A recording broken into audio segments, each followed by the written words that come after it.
the silky smooth sounds of the Green and Red podcast. I'm your co-host, Scott Parkin, in the San Francisco Bay Area. And as always, I am joined by Bob Bazanko. I'm here outside Youngstown, Ohio, and I'm not sure it's going to be silky smooth sounds because we got three Italians on today. But before we get going, as always, we want to thank you for listening and watching. Check us out. We're on YouTube. You can subscribe. We're on Apple and Spotify and all those different things. You can obviously subscribe there.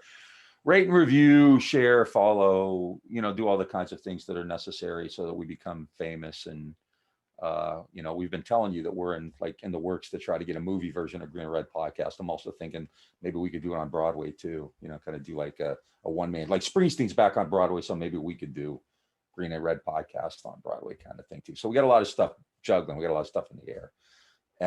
And if you really like us, what can you do, Scott? Yeah, if you really like us, you can become a patron to the Green and Red podcast. Go check out patreon.com/Green Red podcast.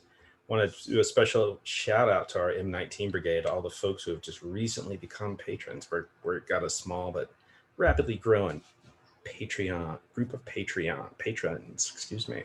And then if you want to just make a one-time donation, you can check us out at greenandredpodcast.org and hit that support button.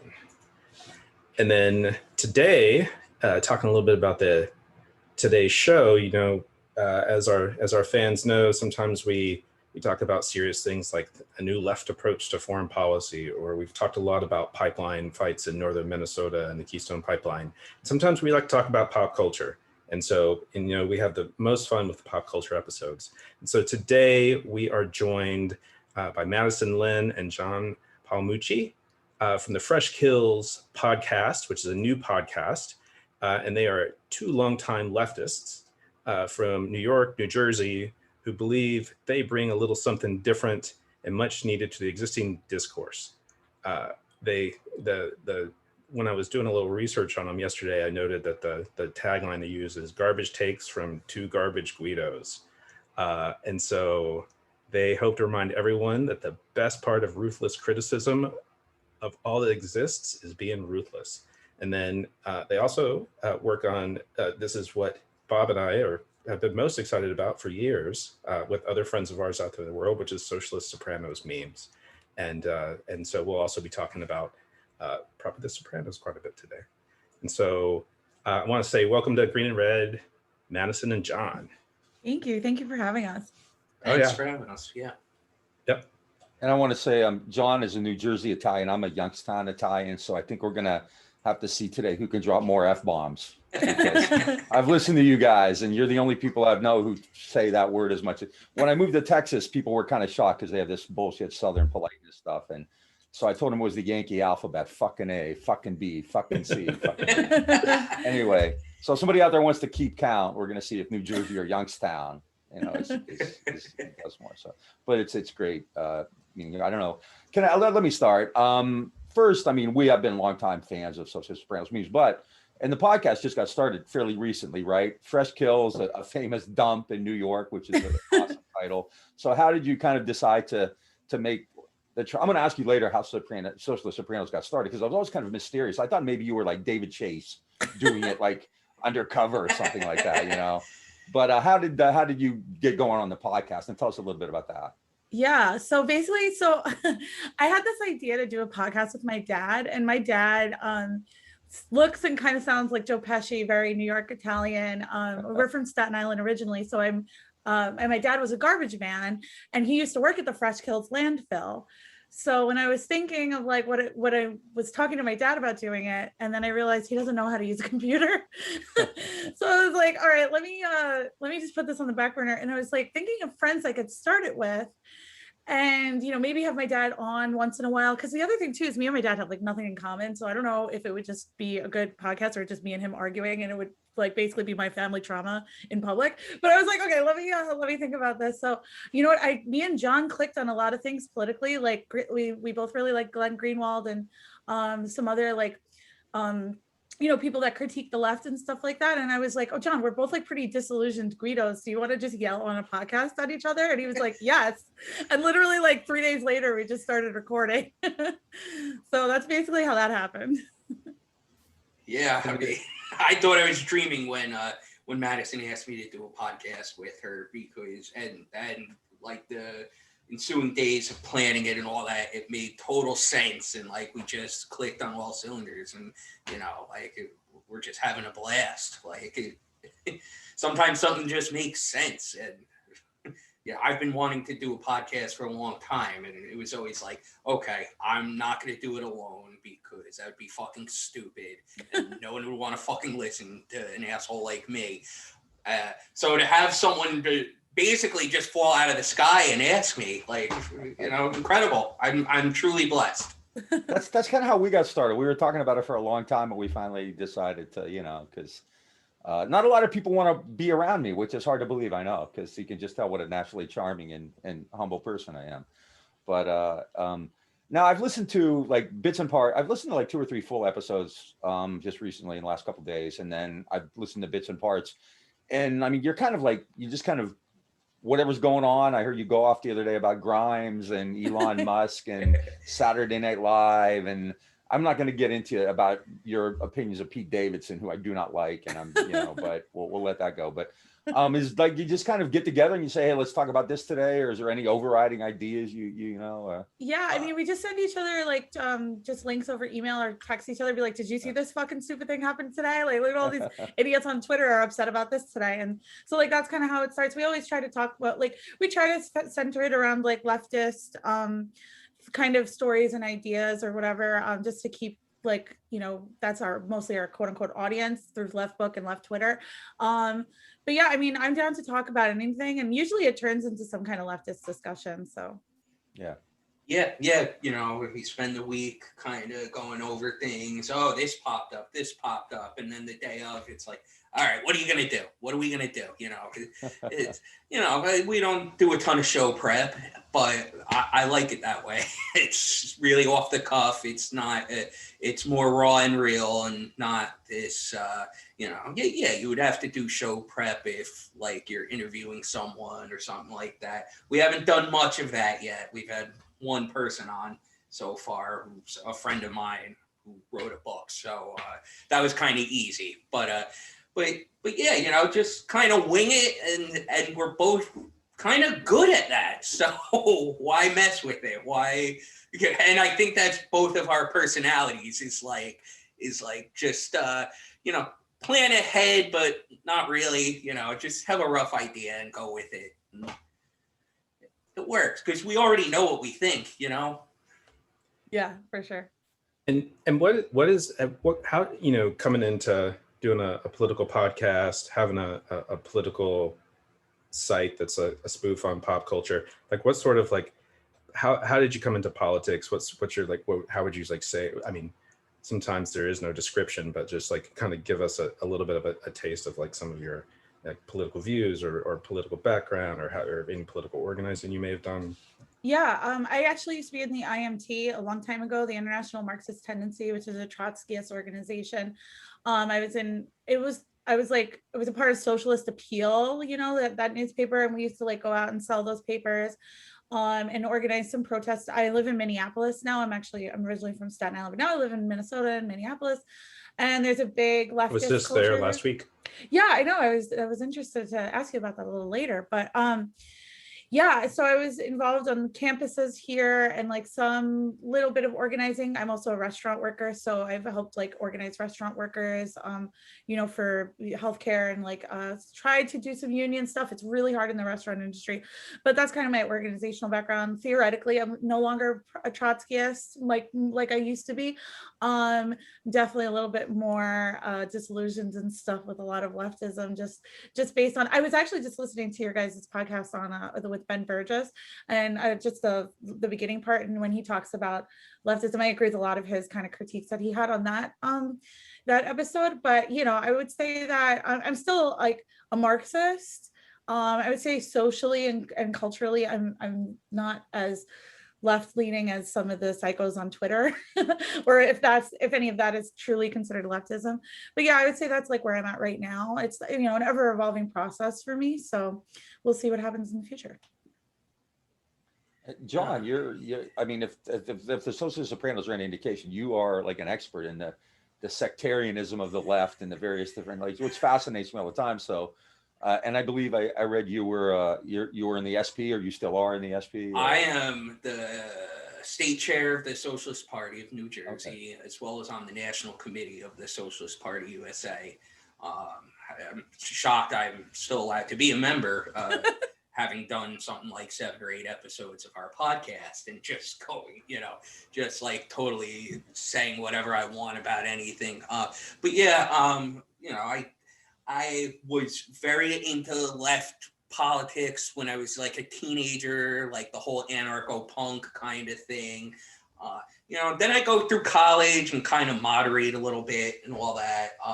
And then it was later, it was sort of like, it was actually slightly pre-Bernie Sanders that I started like firming myself up back on the left. I just noticed I was like taking more left-wing positions again, and not that I ever went all the way to the right. I guess I just kind of had a sort of apolitical, sort of just like, I'm anti-war and I don't know what else kind of decade maybe. And then, then after, so I was involved with the whole Bernie thing only back in 2016. And once he dropped out and endorsed Hillary, I was like, all right, that's it. This was my one time fucking with the Democrats. And this is why I never did. And this is why I never will again.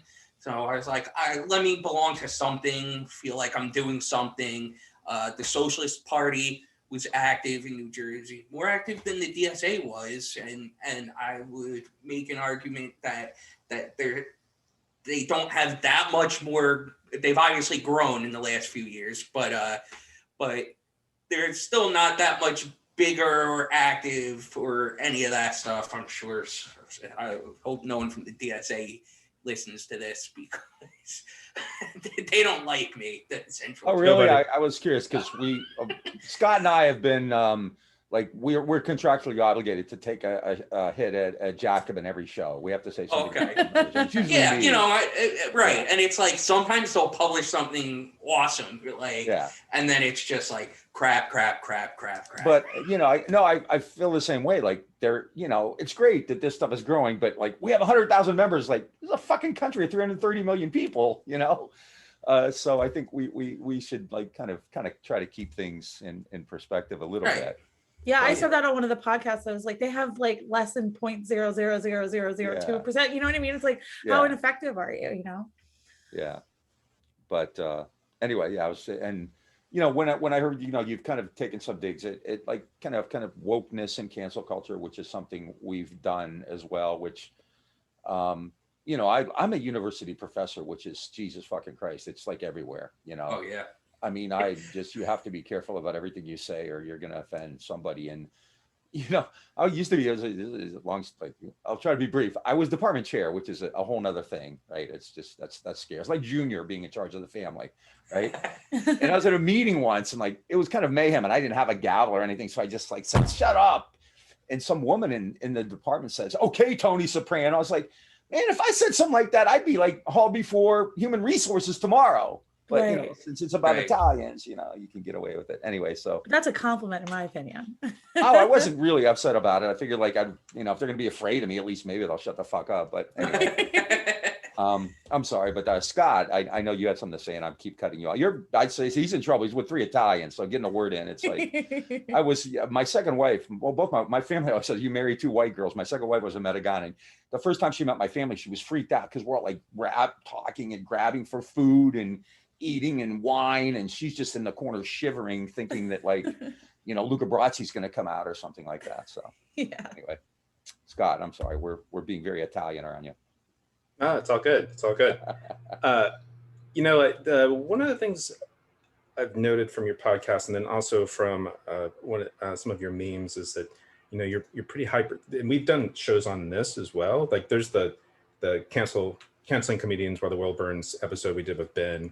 We did another episode probably back in February-ish, March, when the Jimmy Dore Medicare thing was going on. And so and I'm going to ask the question, and I'm going to bring the meme up while you're talking, but I also noticed that you're like pretty critical of like these online wars on YouTube and Twitter, etc. And I'm wondering if you could say a little bit more about that. But and we with our podcast, we come a little bit from like the kind of organize, or at least I come from the organizing space, like either whether it's labor organizing, environmental organizing, etc., which is in some way, some of these like online left fights are a little bit foreign to that world. It's actually very surprising how much people who are doing on the ground work are actually not clued into what's going on there.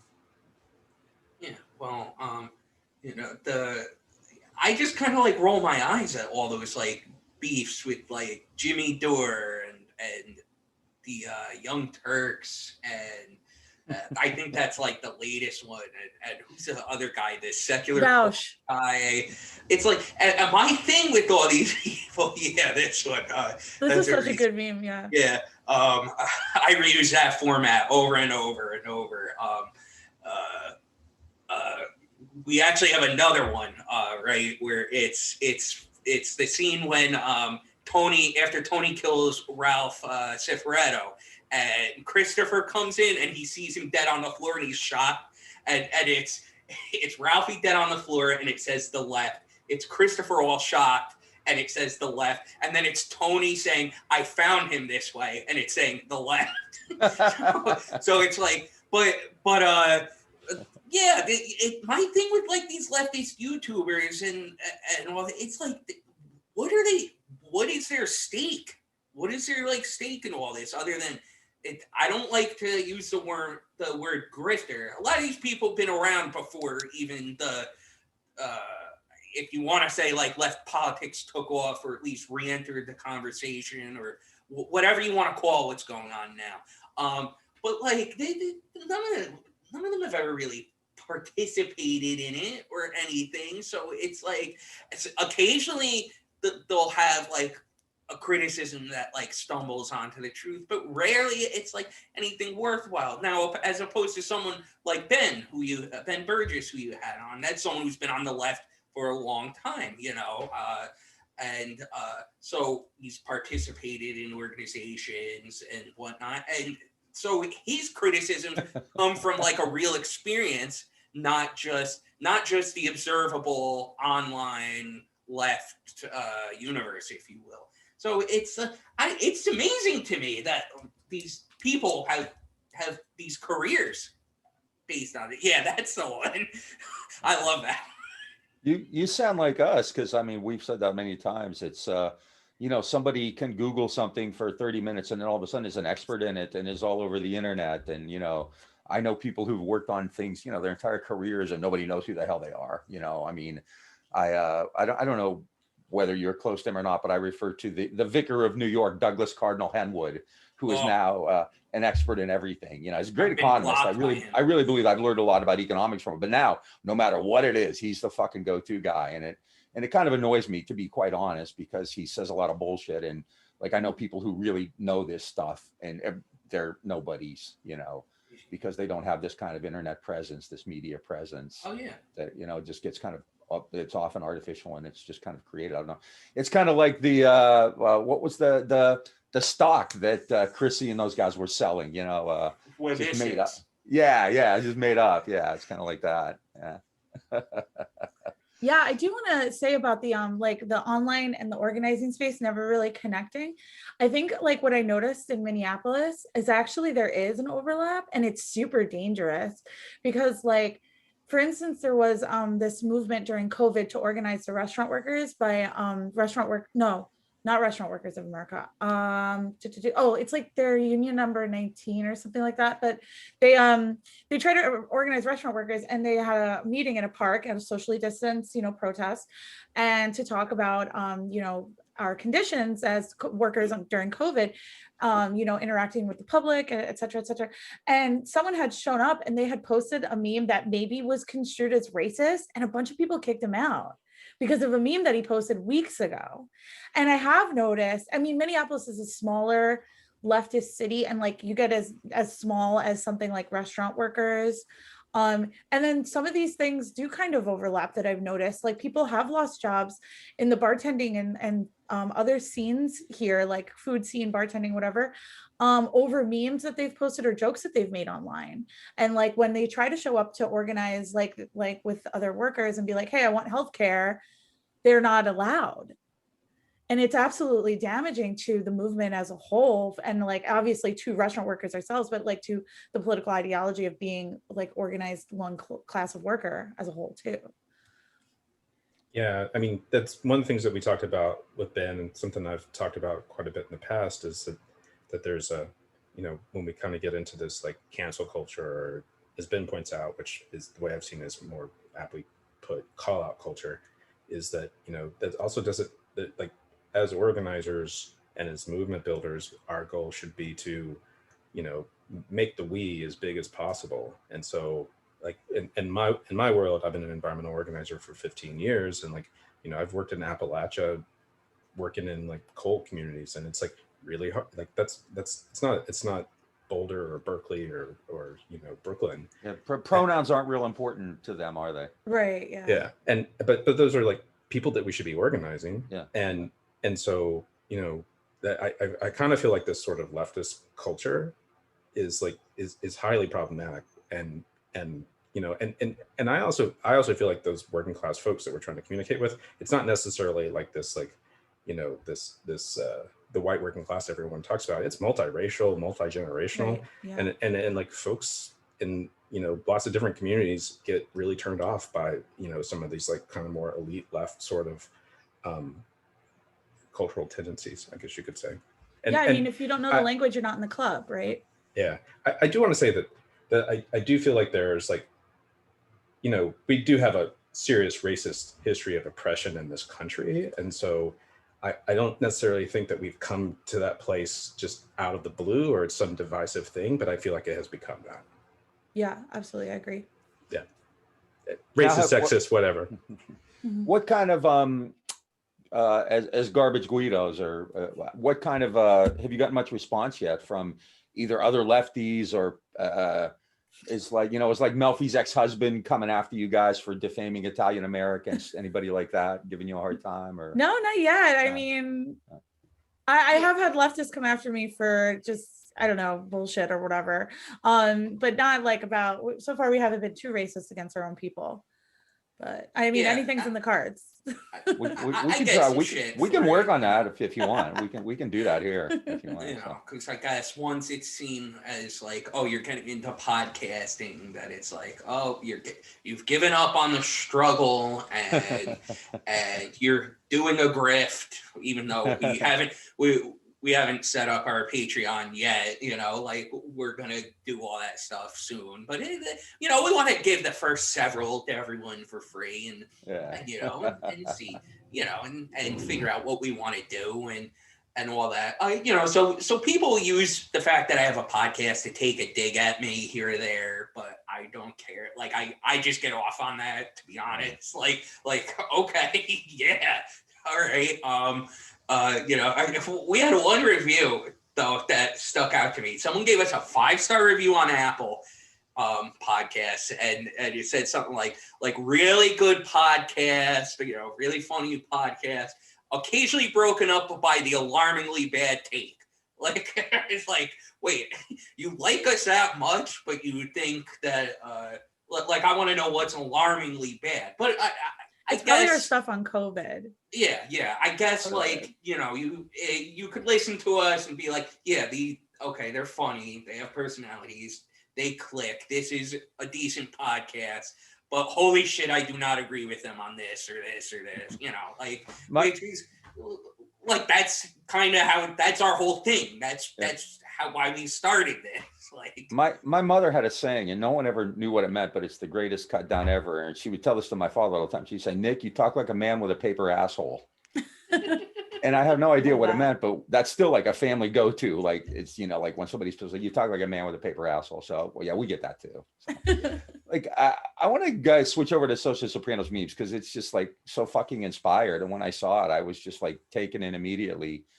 How did you think of that? And like, I mean, that's just what a brilliant like synchronicity of The Sopranos and socialist politics, which are two of like the greatest fucking things ever. So how'd you come up with that? That's like, I'd give you a Nobel Prize for that, frankly. Just that it's like a fucking a great master chef, you know, a fusion of pop culture and politics in one big sorbet or gelato of analysis. Yeah, that was pretty good, wasn't it? Well, it was a few different things that kind of came together at once for me, right? It was I was in the middle of a rewatch of The Sopranos. Contrary to anyone who knows me would tend to believe, is I don't actually rewatch The Sopranos that much. I'm like I make sure to watch it once every 2 years, you know, and then the rest is just going off of memory. I'm probably due for a rewatch soon though. But I was in the middle of a rewatch, and I had dabbled in making memes, and I'm seeing all these like political meme pages, and I think to myself, you know what would be really fucking challenging is taking The Sopranos and only doing left-wing memes about it. And you know, I told a couple of friends, you know, like I have this one friend, and he's like one of the guys I go to where he'll tell me if an idea is stupid or if it's a great idea, and he won't mince words. And I told him, he's like, that's fucking awesome. You have to do it. You have to try it. And it took off. It took off. And it was great because it was kind of like, in some ways, it was kind of like my precursor, my sort of like outlet prior to doing Fresh Kills, as far as like, I didn't want to just, you know, a lot of left-wing meme pages are like just pushing the typical left-wing ideas and all that, or whatever. And it's like, yeah, of course I'm going to do that. But like, I also want to like kind of be satirical of and towards the left, you know, which, so that kind of like started me down this path. Like I already had those feelings inside of me from participating in the left and all of that. So it was, you know, every now and then it would be like okay, this is just a real political commentary one. Okay, and now this is like making fun of the sectarian bullshit, or making fun of how these people are more or less Democrats, and making fun of this. And, you know, it's funny. I'll always get comments, and it's like, oh, this meme page is secretly reactionary, or this meme page, why don't you support the Democrats, blah, blah. I'm like, I make it fairly obvious. Like I have like relatively orthodox Marxist views about things. So it's like, I don't know what you're getting or what you're projecting onto it. I'm just going to do what I'm going to do. And I don't know, that's kind of it. It was a silly goof that took off. Some days I'm like, you know, there was a while I was doing one every day or multiple ones every day. Sometimes, and I forced myself to, and now it's just like, yeah, no, you can't think of anything today. That's okay. Bob, you're muted. Realize that most people's fantasy is to have me muted. We'll put it in the show notes too, but it's Socialist Sopranos memes on Facebook.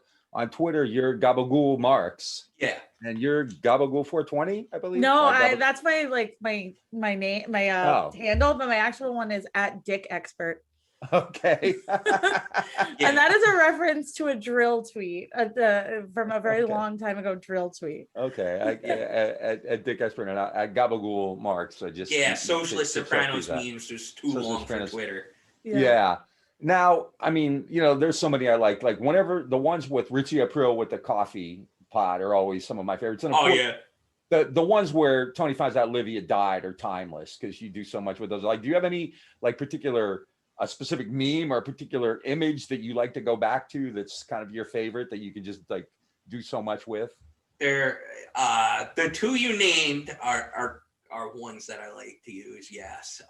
There's also one, and the memes don't get a ton of likes necessarily because I don't think it's a scene that a lot of people remember that like stands out for like the casual fan.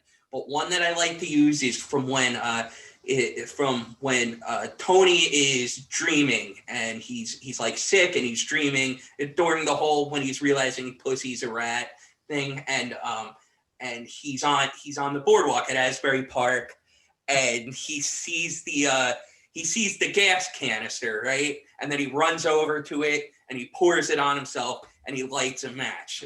So I like to do like Tony Soprano is this, whatever's in the gas canister is this thing, and then the next panel is him pouring it all over them. So, you know, it's like socialists, Tony Soprano is socialist, quote unquote, and the canister is, oh, there you go. There you go. So that's a good one.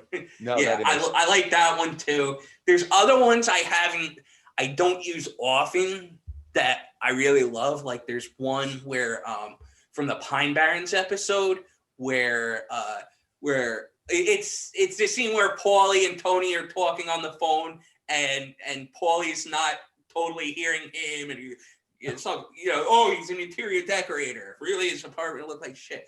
And I did one. It was around the time when Elizabeth Warren said that Bernie Sanders told her a woman could never be president, right? When she claimed that, and so I had Tony like actually giving like as Bernie giving like supportive kind of like whatever, and then saying, but it will be very difficult, you know, running against Trump because he's a vile piece of shit. And then it's Paulie as Elizabeth Warren going, could you believe that? He told me a woman could never be president. And that one actually, I found out sometime later was actually featured on the Michael Brooks show. So that meme that was on Michael Brooks. Wow. Yeah. I'll find the clip and I'll show you. Those guys are big. Those guys are big. Following them on social media, they're big. Ben Burgess and the other TMBS guys are big fans of that. Of Socialist Soprano memes. Oh, funny. Yeah. Also, the one with Vito saying, "I knew that was going to happen." I noticed you use that one a lot too. Oh, I knew that was coming. Anytime it's something totally obvious that everyone's freaking out about. Yeah. So it's like there's two levels to a lot of these things where it's like, okay, this is like the response, but this is also me saying like, this is obvious, guy. Like. You know what's really funny? I actually didn't know that he was the Socialist Sopranos memes dude when I messaged him to ask him to do the podcast. And then he was like, oh, I'm gonna like put it on blast to my meme page. And I thought it had like, I don't know, 400 followers or whatever, you know? And then he was like, oh, and the Socialist Sopranos memes guy. I was like, what? That's like 30,000 followers. I was like, hell yeah, I asked the right person. When that came up, I was trying to get a hold of him to ask him on. And I seriously, like, I had no idea. I started talking to Scott. I was like, maybe it's David Chase. Maybe it's Imperioli. Maybe it's like one of the writers who's doing it undercover and doesn't want anybody to know. Cause I couldn't find out who it was. So yeah, maybe we should have kept up that little secret. Yeah. Like Banksy. You could be the Banksy of Socialist Sopranos memes. Yeah, exactly. Oh, Banksy. One question I have kind of talking about the show is that, like, you know, David Chase definitely has some like left-leaning politics and there's a couple of episodes that honestly, I'm going to be honest, Bob and I are pretty big fans of Talking Sopranos with Michael Imperioli and Steve Sciarippa. Yeah. And so, and they do episode breakdowns like every episode. And so there's a couple of them that really jump out as like really embracing left politics. There's one called University, where it's the one where Ralphie, is brutally kills the dancer who he's in a relationship with. And then the other is the Christopher Columbus episode. And I'm just wondering what your thoughts on that particular is. It seems like the Sopranos itself has also sort of played this role of having a critique of capitalism and colonialism, to be honest. So. Oh yeah, and I that's what I love about the Christopher Columbus episode, especially because that routinely like gets listed as one of the worst episodes. You know, or I think Vox did a piece on it a few years ago, said there's only one Sopranos, bad Sopranos episode ever, and it was about Christopher Columbus, and I remember seeing that. Like, no, that episode was fucking great because it's all about how like Italians are like crazy about this shit and why. Like I mean, I grew up in New Jersey. Like I know all about like like the Christopher Columbus shit, and it's because that's what like we have to cling on to, and it's just like totally nuts. And I thought it was like a brilliant critique of the Italian American identity in a single. I mean, the whole show is right, and of course more so just about like the American identity in general, but but I thought that was a brilliant episode, and I think Michael Imperioli actually wrote that one. He did. Yeah. I thought it was fantastic. We did a show last fall on Columbus Day, and we actually opened with that scene when they're sitting outside.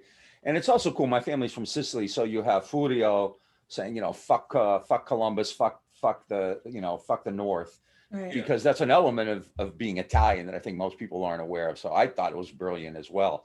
And actually, like 5-6 years ago, I wrote a book. It's kind of a textbook, but it's a U.S. history. And actually, one of the final sections in the whole book is titled "Simpson, Sopranos, Draper, and White: Anti-Heroes and American Decline During Late-Stage Capitalism." Mm-hmm. I have a big section in there on the Sopranos. And, I point out you have things like, so much of it is like when the dean at Columbia shakes down Carmela for 50,000, which is what Tony does, right, all the time. Yeah. Or when Cusimano, Tony wants to get to the country club, he wants to be accepted, and Cusimano says, "Oh, we can't do that." But one of my favorite scenes in any film ever, any movie ever, is when Tony's talking to Melfi, and I actually want to say it here to get it right. He says, "Excuse me, I know you know where I'm going with this one. Excuse me, let me tell you something. When America opened up the floodgates and let us all us Italians in, what do you think they were doing it for? Because they were trying to save us from poverty? No, they did it because they needed us. They needed us to build their cities and dig their subways and make them richer. The Carnegies and the Rockefellers, they needed worker bees, and there we were. But some of us didn't want to swarm around their hive and lose who we were. We wanted to stay Italian and preserve the things that meant something to us, honor and family and loyalty. And some of us wanted a piece of the action. Now, we weren't educated like the Americans, but we had the balls to take what we wanted. And those other folks, the JP Morgans, they were crooks and killers too, but that was the American way, right? The American way. That like blew me away the first time I heard it. When I give lectures, I talk about it. That is like a succinct statement on what immigrants and labor meant to the United States. And I think it's relevant today with, build that wall and all this bullshit. I live in Ohio, which is 99% white. And I have people my neighbors are blaming Mexicans for the problems in Trumbull County, so, but that struck me like, I don't know who wrote that episode, but it was just fucking brilliant, and it just struck me like, this is a critique of capitalism, and it's a good one. Oh yeah. Oh yeah. I think that's a big part of the show. So, and I don't even think I was like thinking about that at the time when I started making left-wing memes using the show as like a template for it, and it just dawned on me over time, like especially as I got more self-educated myself, it's like, oh yeah, like how many times I'd watched The Sopranos and seen that exact scene you're referencing, and it just flew over my head, and then becoming a Marxist and hearing it and being like, oh, okay, yeah, now I get it. Yeah, to me, I use it like also like Ned Beatty's scene from Network. You have meddled with the primal, and then I'll show this. I've done that before back to back, which I think are just like really nice fucking bookends to describe. Like, this is the system we have, and they're so casual about it, and they know what they're doing, and it's just to me it's really good stuff. Anyway, I've monopolized it. Scott, I'm sorry, I keep talking. So Scott is actually he's the expert. He's the go-to guy. You've seen what? How many times have you watched Sopranos? 8, 10, like way more. I've done it like 4, I think. Yeah, all the way through. Like I've done it like 4, I think. And he's the go. Whenever I have a question, I call him because, it's quicker than Google. I can't keep up. I've seen it through twice, but it's been so long. Last time was, God, probably 6 years ago. So I'm like, I mean, I remember the Pines Barren episode. That's the best. Yeah. That's the funniest, the best thing ever. Yeah, and the interesting thing also we had a pandemic where I was traveling less, and I also needed like escape from the million Zoom calls I had to be on, and so I think I watched the last 2 or 3 seasons at the beginning of the pandemic, and then also getting into the podcast, talking in Sopranos with Imperioli and Sharippa was also like a pretty good escape too. and it's Rolling Stone actually ranks it as the all-time best television show of all time when they did a top 100 TV shows of all time a few years ago, and it really sort of like shifted like a sort of like it was a watershed moment in television, which I find is really interesting, and a lot of I feel like there's been a lot of shows that have basically like they followed through that, they broke the dam, and then all these other like known shows, which I also feel like have leftist critiques, Mad Men, Breaking Bad, shows like that. The Wire. The Wire. And all four of those were ranked in the top 5 of the all-time greatest television shows. Yeah, for sure. And the fact that you take that and also put this other spin on it, which I think is I think what you do is brilliant, and I love the sort of like inside leftist spin you put on it. But sometimes it's more overt than that. Like the one you did after Cory Booker dropped out of the 2020 presidential primary, and it's like, Phil Leotardo up in his room going, "Go back to New Jersey, asshole," or whatever. That was like brilliant. Oh, that's funny. Yeah. The Phil is a house meme. Oh, that's a great one. And it's what Phil actually yelled at Tony in the episode. Yeah, exactly. I didn't have to take any liberties or anything. Bob literally like shares one of your memes with me like every other day. Yeah, we have a third friend who also Clayton, and then Derek too. Derek DeProuder and Clayton. Shout out. They love you guys too. Yeah, they're also big fans of the. This is a question I ask all Sopranos fans. It's and I don't know. Yeah, I mean I know Scott and I have talked about it. Okay, who's the biggest psycho on the Sopranos? And my like you can pick somebody else, but my 4 would be Richie, Ralph, Phil, and Paulie. Like who's the most fucking psychotic guy of them? And you can pick somebody else. I agree with you. I think Sill's pretty nutty. Yeah. I mean, after when he killed Adriana, that was like so heartbreaking for me because I love Sill. He's like my favorite character. I love his hair. I love the way he stands and his face that he makes. Just everything. Like it reminds me of all my uncles. You know what I mean? Like I just gravitated towards him. And then when he killed Adriana, I was like, oh, that's fucking psycho because he knew her since she was like a kid. It's funny because people said maybe he didn't kill her, and he's like, what do you think I was doing? Killing squirrels? Yeah, right. But my pick, I think, after much thought, I go back and forth. I think right now I'd be Ralphie. I think he was the biggest fucking psycho. Oh yeah, he Ralph was a Cifaretti for sure. But Scott, John, do you have a opinion on this? Crucial question. I mean, psycho. Yeah, if you're talking psychopath, because obviously, like the biggest, like the one where like their mental issues like permeated throughout the show and trickled down and affected a lot of people was actually Livia, but she wasn't a psychopath. Yeah. She was borderline personality. It's a toss-up for me, probably between Ralphie and Richie, I kind of feel like Ralphie is just like, oh, well, we killed off Richie, but we want another character like that. So let's bring this other guy there will also be conflict with. It's gotta be Ralphie, right? It really has to be. When you take everything into consideration, like everything about him, the murders he does, the fact that he like just nonchalantly encourages his girlfriend's kid to like do this and that gets him killed and all that, and everything he does is with no remorse. I mean, he kills depending who you ask, he either does or doesn't kill the horse. It's got to be Ralphie, I think. All his proclivities and all that. He hooks up with Janice. Like he goes from Rosalie April to Janice. Yeah. Like, come on. Scott, which? I mean, I would make an argument for Paulie. Like the scene where he kills his mother's friend when he's broken into her house. Like that kind of the way he's standing there with his like kind of smiley face and the haunting. It's like, hey. It's quite haunting.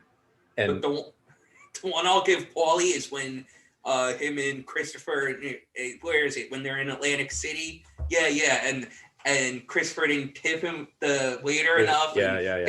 That's right. And the guy is on the ground after having a brick hit him in the head, like twitching. And Paulie goes, "Don't these assholes have medication they're supposed to take?" Like like he just randomly went into an epileptic seizure or something and not just had his head caved in. So yeah, there's a bit of that Paulie too. I gotta say, like the last time I watched it was maybe the fourth time. Paulie really stood out. Like I didn't realize how fucked up he was. Like I kept watching it, you know, because like Richie and Ralph are easy. They're just scary as shit. But and also when they kill Big Pussy and Paulie steals his jewelry, you know. Oh yeah. I know we're getting close to the end. I don't know if Scott has anything. I want to ask you what you think of the before we leave, Many Saints of Newark. I want to bring that up, but I don't know if Scott has anything. I got a wrap up question, but you should go with that one first. Well, I know the trailer came out, and I know we've all been looking forward to this. It's like the 5th or 6th new opening date, which is now September or October of this year, allegedly. Yeah. So, but I think, you know, obviously everybody's noticed Gandolfini's son. I forget what is his name, Michael, or like looks, you know, remarkably like his dad. And although is he really, is the movie actually about him, or I thought it was about Chrissy's dad, right, Dickie Moltisanti, but I mean the trailer is obviously very haunting and very familiar. I just wondered what you thought of it, or you know, it has very like Dark Knight coloring, like Christopher Nolan vibes to me, you know, that green wash, which Jersey does kind of look like that. But you know, I'm really excited for it personally. I mean, I said it on our last pod on Fresh Kills, I love a good villain origin story. I'm ready for an Italian Joker. I mean, it's our time. But you know, it looks really good. But yeah, I think, you know, it's about Dickie Moltisanti and Tony Soprano and how Dickie was a terrible influence on him, right? Like it's a dual kind of origin story in that way, I think. I don't know. What do you think, John?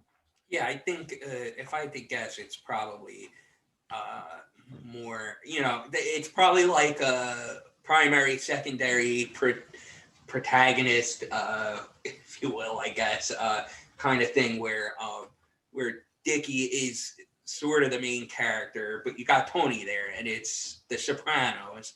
And how are you going to cut the trailer for that movie? The trailer is going to have to heavily feature Tony, because that's what's going to get people to movie theaters or to subscribe to HBO Max in order to watch it. It's not going to be this guy that they would have to recall being referenced in a few episodes. It's Tony. So you're going to put the guy that looks like Tony, that is playing Tony, you're going to put him up front and center.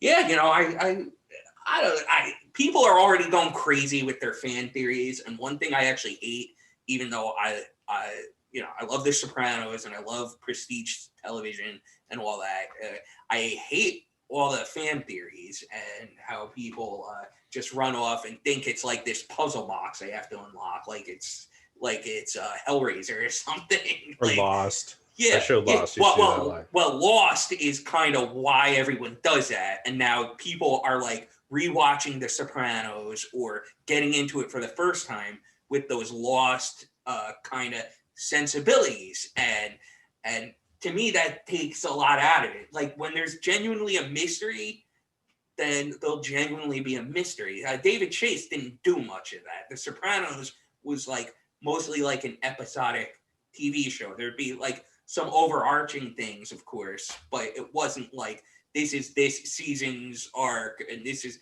you know, yeah, they kind of, because they weren't like really like the first to do it, but in some ways they were. So it's like, yeah, okay, season 2, I guess it did have a big bad, right? Richie Aprile.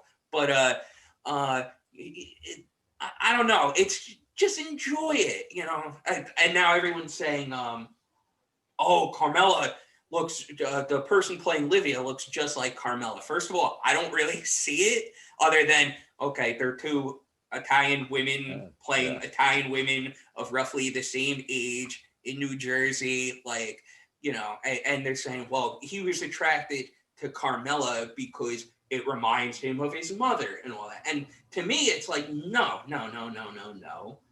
He was attracted to Carmela because she wasn't like his mother, and he cheats on Carmela because she isn't like his mother. And all the women he cheats with are reminiscent of his mother in various ways. So I'm starting to see stuff like that. It's just like, I don't know. I mean, maybe I'm wrong, but Yeah, I could go on forever. My final question. Well, I'm going to ask you to share with us all your info where we can find out about Fresh Kills, etc. But then, what is the Fresh Kills / Socialist Sopranos meme take on the last episode of what happened after it goes black? I want to hear Madison say it first. Yeah. I mean, kind of what John just said. I'm very I take it as face value. I want to believe that everything goes great, but I don't know. I prefer I'm actually notorious for never really finishing a book or finishing a video game because I don't like to know the ending. I like the story to continue in my mind, and I kind of just like it for what it was. I don't really like to speculate too much. I think it was presented to us like that, and its way. It didn't come to a conclusion like Breaking Bad. It didn't have this amazing climax of okay, now he's dead and this is everything. And I kind of like that. I like the story to keep going in my mind, so I kind of just take it the way it is. I feel like if David Chase wanted us to see Tony Soprano get his brains blown out, he would have shown us that. It's not that he couldn't decide; it's that ultimately he thought it was irrelevant.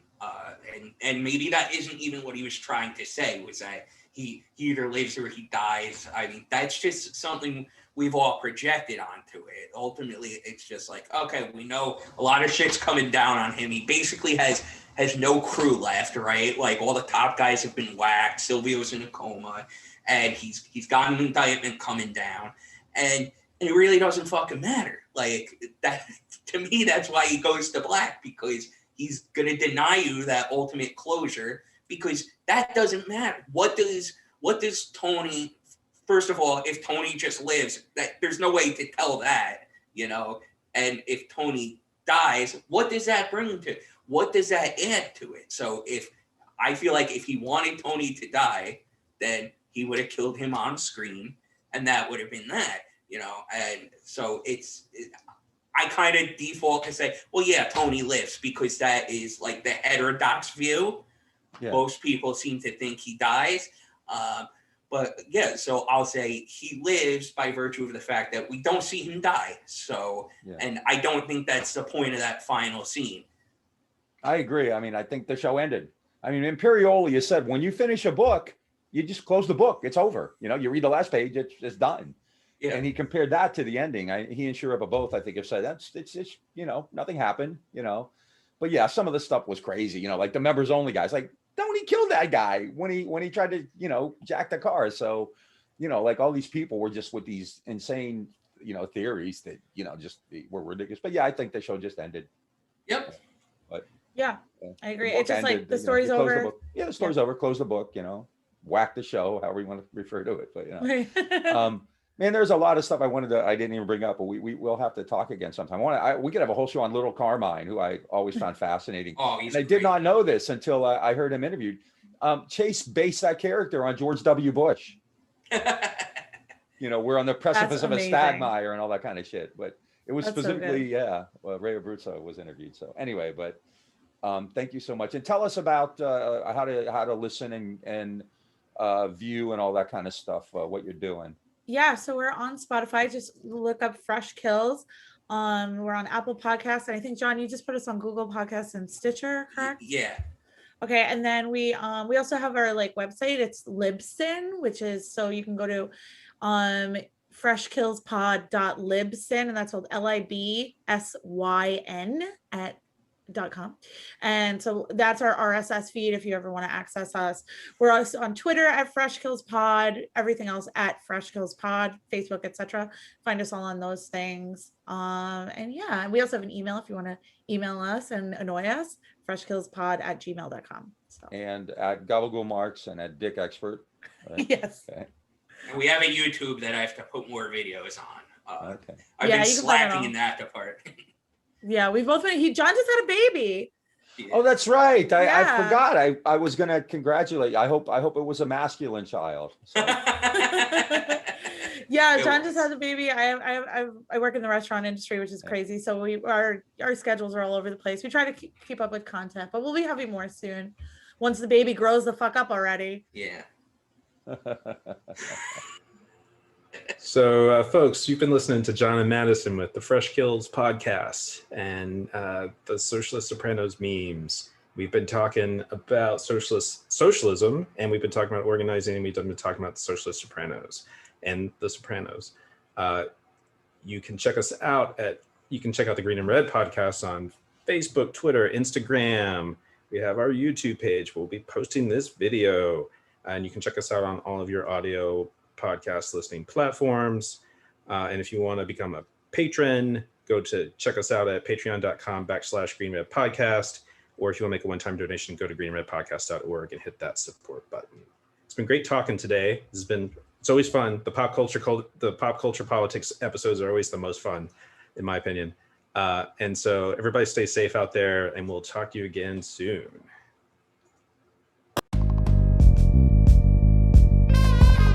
You woke up this morning and got yourself a gun. Mama always said you'd be the chosen one. She said, you one in a million, you've got burned to shine. But you were born under a bad sign with a blue moon in your eyes.